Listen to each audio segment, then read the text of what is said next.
آج تمہیں صبر کے بارے میں بہت ہی خوبصورت بات بتاتا ہوں۔ صبر وہ خوبصورت سفر ہے جو انتہائی بھیانک ہوتا ہے، مگر اس کی منزل حسین ہے۔ آپ تصور بھی نہیں کر سکتے، اس طرح سے دل ٹوٹ کر ریزہ ریزہ ہو جاتا ہے کہ اس کے جوڑنے کے خیال سے پہلے ہی انسان ہمت ہار جاتا ہے۔ صبر کا گھونٹ دوسروں کو پلانا آسان ہوتا ہے، مگر خود پیتے ہوئے پتہ چلتا ہے کہ ایک ایک قطرہ پینا کتنا مشکل ہوتا ہے۔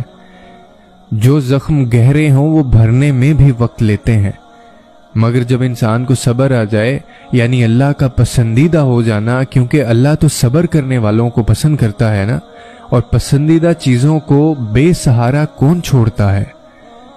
اور جس کو اللہ تھام لے اسے دنیا کی کوئی طاقت نہیں توڑ سکتی۔ اب سوال یہ پیدا ہوتا ہے کہ یہ صبر آتا کیسے ہے؟ میں بتاتا ہوں۔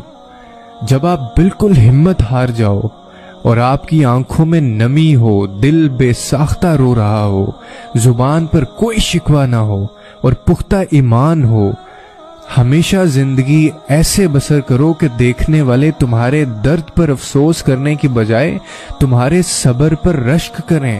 بے شک صبر ایسی ہی سواری ہے جو انسان کو کبھی گرنے نہیں دیتی، نہ کسی کے قدموں میں نہ کسی کی نظروں سے۔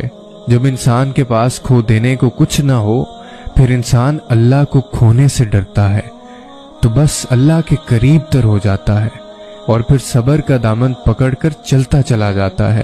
کوئی حسرت نہیں رہتی، کوئی تمنا بھی نہیں رہتی، اور اللہ آپ کو ہر وہ چیز عطا کر دیتا ہے جس کا آپ کو گمان بھی نہیں ہوتا۔